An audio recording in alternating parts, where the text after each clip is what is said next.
के दीगर हिस्सों की तरह पीर महल में भी ईद उल अज़हा पर सुन्नत इब्राहिमी की अदायगी के लिए जानवर की खरीदो फरोख्त के लिए मवेशी मंडी कायम कर दी गई, जहां पर इंतजामिया की जानिब से महकमा लाइव स्टॉक के अलावा मेडिकल कैंप भी लगा दिया गया। मवेशी मंडी शहरियों की तवज्जो हासिल न कर सकी। ऊँटों के अलावा एक भी बड़ा जानवर फरोख्त के लिए नहीं आया।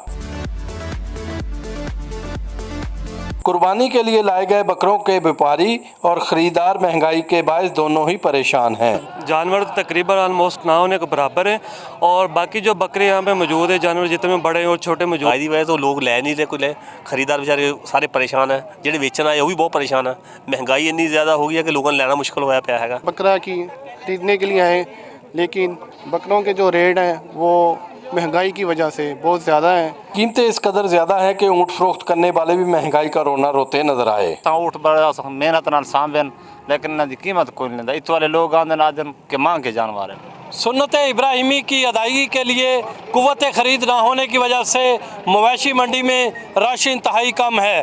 कैमरा टीम के साथ Mohammed Khalid MK, ARY news, Pir महल।